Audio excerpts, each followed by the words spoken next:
अधिकारीगण, सभी जनपदों से आए हुए विभागीय अधिकारी, जिला विभिन्न कार्यक्रमों के कोऑर्डिनेटर्स, शिक्षा परिवार के सभी सदस्य।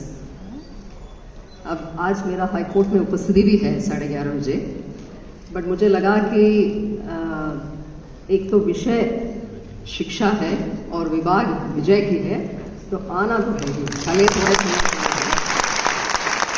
अब जो विजय आप सभी लोगों से पूछते हैं कि होंगे करेंगे, तो मना तो खैर कोई कर ही नहीं सकता। उतना हिम्मत भी किसी की नहीं है, और दूसरा उनकी लगन के सामने, उनका जोश के सामने ना कोई जवाब हो भी नहीं। शिक्षा जिस भी देश, जिस भी प्रदेश, जिस भी समाज को हम लोग विकसित मानते हैं, उन सब की नींव तो शिक्षा ही है। विकास की कोई भी मापदंड देख लें, चाहे वो एक मजबूत अर्थव्यवस्था हो, चाहे रोजगार हो, चाहे औद्योगिक विकास हो, चाहे सामाजिक इंडिकेटर्स हो, सोशल डेवलपमेंट या सामाजिक सुरक्षा हो, स्वास्थ्य हो, किसी भी चीज का जो नींव है वो शिक्षा है। चाहे हम निवेश कितना भी लाएं, जितना भी अवस्थापना में ध्यान दें, या और हमारे जो परिसंपत्तियों का सृजन में ध्यान दें, अगर शिक्षा और उसकी गुणवत्ता में ध्यान नहीं जाएगा तो 30-40 साल बाद भी हमारा पिछड़ापन दूर नहीं होगा। तो इस क्षेत्र में शिक्षा के जब बात करते हैं उत्तर प्रदेश में, तो सरकार की सराहना तो करेंगे ही, और साथ में व्यक्तिगत तौर पे देख लें तो आपके डीजी के भी सराहना करना होगा, क्योंकि एक क्रांतिकारी बदलाव आई है इस विभाग की सोच में, नीति में, और नीति को लागू करने की शैली में भी एक क्रांतिकारी बदलाव आया है। यहाँ पे मेरा बहुत ज़्यादा समय नहीं हुआ, फिर भी 17 साल इस प्रदेश में हुआ है, और मुझे भी याद है ऐसा टाइम, क्योंकि विजय की तरह छोटे बच्चे और उनकी शिक्षा दोनों ही मेरे लिए काम नहीं है, इट्स नॉट अ वर्क, वो मेरे दिल के करीब है। तो हमेशा ही हर जगह थोड़ा सा इसके प्रति झुका, मतलब रुझान, इसके लिए कुछ मेरा इन्वॉल्वमेंट और काफ़ी मतलब रहा। तो एक समय ऐसा रहा, जैसे हम लोग गांव जाते थे, बात करते थे, तो वो पेंशन और राशन और शौचालय और मकान और खड़ंजा नाली के आगे जब स्कूल की तरफ बात बढ़ती थी, तो लोगों की जो उत्साह है, दिलचस्पी है, पूरी तरह खत्म। उनको फिर आगे बात सुनना ही नहीं। थोड़ा बहुत मिड डे मील की बात हो तो ठीक है, बिल्डिंग बनने की बात हो तो ठीक है, उसके आगे कुछ नहीं। कई बार गुस्से में मुझे कहना भी पड़ा है कि आपके आगे वाले पीढ़ी भी ऐसे ही किसी अधिकारी के सामने बैठ के राशन और पेंशन के लिए मांगेंगे। आपको कोई ऐसा रुचि नहीं है कि आपने अपने बच्चे कम से कम आपसे ऊपर किस स्तर पहुंचे, उनकी जिंदगी कम से कम सुधरे, ये विचार आपके अंदर नहीं है। ये हम लोग कई बार दुख में बोलना पड़ा। कई विद्यालयों से मतलब जब मैं डीएम रही जिलों में, तो रो के भी निकली हूँ, आंख में आंसू। हालांकि शर्म आते थे कि जिलाधिकारी होते हुए रो रही है, मगर ये सोच के कि जिन बच्चों की आंख में और जिंदगी में रोशनी भरने की हमारी जिम्मेदारी है, उन बच्चों को हम लोग अंधेरे में बिठाए हुए, टूटे फर्श और टूटे ब्लैक बोर्ड के बीच में बिना फर्नीचर के बैठ के वो अक्षर पढ़ रहे हैं। तो ये सोच के कि हमारे बच्चे और उनके बच्चों में कितना अंतर है, और वो अंतर की आवश्यकता क्या है, वो अंतर क्यों, ये सोच के भी मतलब आदमी को व्यक्तिगत तौर पे भी दुख और गिल्ट महसूस होती थी। मगर आज हम देखें तो जनता में जागरूकता बहुत बड़ी है, और उसके साथ साथ प्राइमरी स्कूलों की माहौल में, उनमें सुविधाओं में, वो पूरे एटमॉस्फेयर और एनवायरनमेंट में बहुत बदलाव आई है। तो वो मैं मानूंगी कि विभाग में जो सोच और शैली में जो परिवर्तन आया, उसी का ही वो सकारात्मक परिणाम है। ऐसा नहीं कि पहले अच्छे विद्यालय नहीं थे या अच्छे टीचर्स नहीं थे। मुझे बहुत हीरे जैसे टीचर्स भी मिले हैं और अच्छे अच्छे स्कूल्स मिले हैं। बल्कि गणतंत्र दिवस में हर साल मेरा वो प्रैक्टिस रहा कि हम अच्छे टीचर्स को पुरस्कृत करते थे रिपब्लिक डे में। उसका कारण एक आज़ाद और एक प्रबुद्ध समाज का, मेरा मानना है कि टीचर से ज़्यादा बड़ी योगदान किसी का भी नहीं है ऐसे समाज में। तो हमेशा रिपब्लिक डे में मैं टीचर्स को पुरस्कृत करते थे, तो मुझे ऐसे टीचर्स मिल भी जाते थे। एकदम देहात के इलाके में स्कूल्स में अच्छे अंग्रेजी में उपन्यास लिखने वाले, भाषण देने वाले बच्चे, ऐसे बच्चे जो बिल्कुल प्राइवेट स्कूल्स की तरह जैसे टीचर्स ब्राउन पेपर कवर करके लेबल चिपका के अच्छे हैंड राइटिंग में बुक्स बनाने को सिखाना, उस जमाने में बिना किसी एड का स्कूल में पुस्तकालय बनाना, कंप्यूटर खरीदना और बगीचा बनाना। अब मगर फर्क क्या थी कि ये पर्सनालिटी ड्रिवन थी। जैसे एक अच्छा टीचर, एक मोटिवेटेड प्रिंसिपल, एक मिशन मोड में बीएसए, एक अच्छा जिलाधिकारी, एक अच्छा बीआरसी, उस पर यह सारा सिस्टम टिका हुआ था। तो आपको अच्छी चीजें मिलती थी मगर पॉकेट्स में मिलते थे। आज डिफरेंस क्या आई है कि विभाग एक संस्थागत तौर पे सिस्टमिक वे में चीजों को अप्रोच कर रहा है। पहला चीज है विभाग ने गैप एनालिसिस किया कि कहां कहां क्या कमी है, उस गैप्स को ही इंडिकेटर्स बनाया, ग्रोथ इंडिकेटर्स, और उन ग्रोथ इंडिकेटर्स को अचीव करने का एक समयबद्ध पद्धति बनाया और उसको अचीव करने के लिए रिसोर्स पूलिंग किया, संसाधनों को जोड़ा, चाहे वो अपनी विभाग के पैसा हो या मनरेगा या अन्य विभागों की योजनाएं हो या आपके ग्राम पंचायत निधि हो या आपके राज्य वित्त आयोग का पैसा हो या सीएसआर हो, जो भी तरीके से रिसोर्स पूलिंग करके कन्वर्जेंस करके एक समयबद्ध पद्धति के साथ टाइमलाइन तय करते हुए गोल्स को अचीव करने का एक पद्धति बनाया और उसका एक मॉनिटरिंग का प्रणाली भी बनाया। तो इसी का सकारात्मक परिणाम है जो हम लोगों को देखने को मिल रहा है। अब इसमें मैं कल लखनऊ मंडल की हमारे विभागीय अधिकारियों की, शिक्षा विभाग की समीक्षा कर रहे थे, तो मंडल की स्थिति भले विजय ने ज्यादा ताली बजाया हो सबसे, तो बहुत अच्छा नहीं है। एक दो जिलों ने बहुत अच्छा काम किया है जहां सीडीओस ने बहुत इनिशिएटिव लिया है और स्कूल शिक्षा विभाग के अधिकारी, बट ओवरऑल मैं कहूंगी कि जैसे प्रोजेक्ट कायाकल्प है, we have lot of scope for improvement in Lucknow division, विशेष तौर पे लखनऊ जिले में। तो जैसे हम लोग बिना शौचालय के या बिना पेयजल के देखा जाए तो एक भी विद्यालय क्यों होनी चाहिए, यहाँ विषय आंकड़े की नहीं है, मैं लखनऊ मंडल के लिए कह रही हूँ एज मंडल आयुक्त। तो मान लीजिए हमारा 79% हो या 90% हो, तब भी हम संतुष्ट ना हो, क्योंकि बिना पेयजल के या बिना शौचालय के एक भी स्कूल क्यों होनी चाहिए।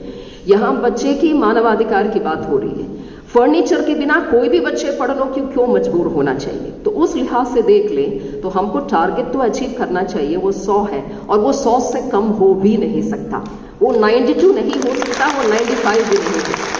तो उस लिहाज से हम लोग को काफी मतलब जिसको कहते हैं इम्प्रूव करना है और मूलभूत सुविधाओं में हमको जो कमी है उसको पूरा करना है और उसके आगे भी बढ़नी है। देखा जाए तो एक अच्छा प्लेग्राउंड, स्पोर्ट्स का इक्विपमेंट, चाहे वो फुटबॉल की हो, बैडमिंटन की हो, हॉकी हो, कोई एक गेम खेलने का संसाधन, कुछ संगीत वगैरह हॉबी सीखने का, कुछ बुक्स का एक अच्छा लाइब्रेरी, ये सब भी मूलभूत ही है बातें। तो ये भी सुविधाएं हम लोग को जनपदों में देनी है। विभाग अपने तरफ से बहुत प्रयासरत है, बस वही है कि प्रशासन भी अच्छे से जुड़ जाए, लोकल बॉडीज इसमें अच्छे से जुड़ जाए, तो ये बिल्कुल हम लोग अचीव कर सकते हैं।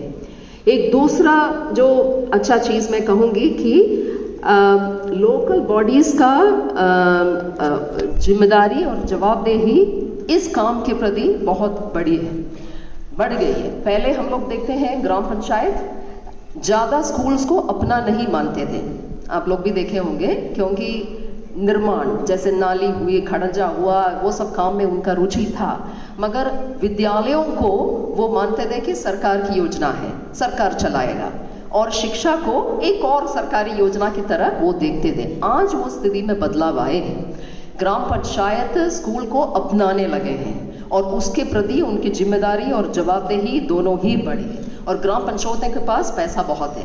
देखा जाए तो पंचायत राज है क्या? पंचायत राज यही है कि लोकल बॉडी अपने संस्थाओं के प्रति जिम्मेदारी दिखाएं, जवाबदेही दिखाएं और उसको अपनाएं। तो उस सेंस में हम लोग की पंचायत राज में कहूंगी थोड़ा और स्वस्थ और मजबूत हुआ है, क्योंकि जिस तरीके से मैं देख रहा हूँ कि ग्राम पंचायतों ने स्कूल्स को वो किया है, मतलब गोद लिया है एक तरीके से, और अपने पंचायत निधि का पैसा, एसएफसी का पैसा खर्च करके स्कूल में काम कर रहा है। तो ये बहुत अच्छा चीज है। थोड़े से कमी पालिका क्षेत्रों में, नगर निगम क्षेत्र में जरूर है, क्योंकि वहां पे अभी भी एक अनाथ सा फीलिंग है। जैसे लखनऊ शहर में कहूँगी कि विकास प्राधिकरण और हमारे नगर निगम और बेहतर तरीके से स्कूलों को अपना सकते हैं, उसमें बेहतर सुविधाएं हम लोग दे सकते हैं और देंगे भी। स्मार्ट सिटी से भी जो कार्य हुआ है थोड़ा रैंडम तरीके से हुआ है, कहीं एक विद्यालय लिया, कहीं एक कुछ लिया, इस तरीके से नहीं। बात केवल संसाधन की नहीं है, बात आपकी विजन की भी है, बात आपकी योजना की भी है। तो पहले हमको क्लियर हो कि हम क्या करने के लिए निकल पड़े हैं, हमको क्या क्या सुविधाएं देनी है, और पिक एंड चूज भी नहीं हो सकता। तो एक पद्धति, आसूत्रित पद्धति के तहत अगर हमारे शहरी लोकल बॉडीज भी अपनी जिम्मेदारी को निभाएंगे तो शहर के बच्चों को भी सारे सुविधाएं मुहैया हो पाएंगे। और शहर में देखा जाए तो लोकल बॉडी के अलावा, सरकार के अलावा तमाम संस्थाएं भी हैं जो खर्च करने को रेडी है। बहुत शहरों ने, जैसे बरेली और तमाम सिटीज़ ने इसमें अच्छा काम किया है। तो मैं कहूँगी कि लखनऊ भी इसमें पिछड़ना नहीं चाहिए। प्रदेश की क्या नाम है, राजधानी होने के नाते ये हमारी जिम्मेदारी है कि हम आगे रहें, औरों को रास्ता दिखाएं और ऐसा कुछ काम हो जो अन्य जिलों के लिए भी मॉडल के रूप में उभर किया जाए, जिसको वो मॉडल मान सके।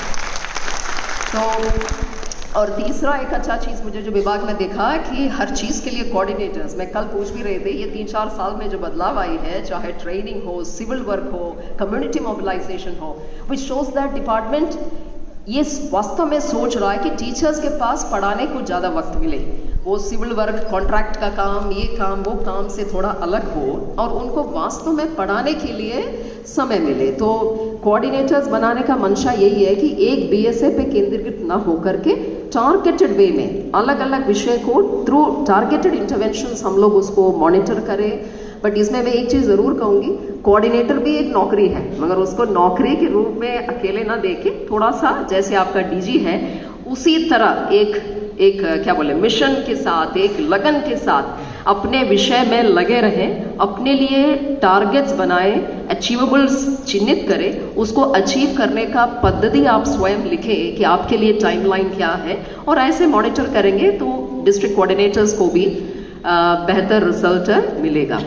अब जो मेन विषय है, जैसे विजय ने भी कहा, बात सुविधाओं की अकेले नहीं है, बात क्वालिटी की है, जो कि सदियों से हम लोग चर्चा करते आ रहे हैं और समहाउ हमको उसमें बहुत अच्छा रिजल्ट नहीं मिल रहा है।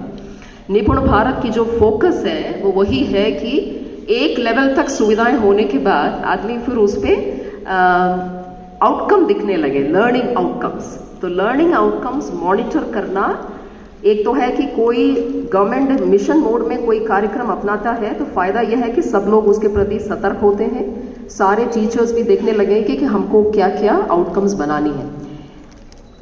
सबकी अनुभव यही रहा होगा। मैं कहूँगी कि तमाम विद्यालय, तमाम गांव में, तमाम जगहों पे देखने पे और तमाम बच्चों से बात करने पे मैं कह सकती हूँ कि हमारे जो बच्चे हैं, जो हमारे सरकारी विद्यालयों की जो बच्चे हैं, वो बौद्धिक स्तर पे और उनकी इमोशनल इंटेलिजेंस, उनकी प्रोसेसिंग एंड रीजनिंग एबिलिटी अन्य स्कूल के बच्चों से नीचे नहीं है, आगे है। और वो इसलिए है कि वो जिंदगी को फुल 3 डायमेंशन में जीते हैं। मैं कहना क्या चाह रही हूँ, हमारे बच्चों को कई बार हम लोग थोड़ा सा जो वास्तविकता है उससे दूर रखता है, जिंदगी की सच्चाइयों और उनके बीच में एक पर्दा लगाने की कोशिश करते हैं, एक संरक्षण की 4 दीवारी के बीच में उसको लेके चलते हैं, जैसे धूप न लगे, उनको भूख न लगे, प्यास न लगे, वो नीचे भी ना गिरे और पढ़ने में उनको मदद हो, कोई होमवर्क कराने में आदमी हो, कोई झंझट ना हो, कोई दुख ना हो। तो उन बच्चों से ज़्यादा, क्योंकि ये बच्चे जिंदगी की वास्तविकता में जीते हैं और उनको व्यावहारिकता में वो जीते हैं, वो जिंदगी की सारे चुनौतियों से भिड़ के आते हैं और रोज ही भिड़ना पड़ता है उनको। तो क्योंकि वो चैलेंजेस फेस करके आते हैं, उनकी एक तरीके से बौद्धिक जो उनका बुद्धि है, रीजनिंग एबिलिटी है, आगे है। बात बस इतनी सी है कि थोड़ा उनका जो स्तर है, उनको भी खड़े होने को एक फर्श मिले, एक धरती मिले जहां वो खड़े हो सकती है। प्रजातंत्र में हम लोग हमेशा समानता की चर्चा करते हैं। समानता क्या है? एक ही बात है, अवसरों में बराबरी, अवसर में समानता। मगर वो तभी मिलेगा जब सबको खड़े होने को एक समान फर्श तो मिले। तो उनके नीचे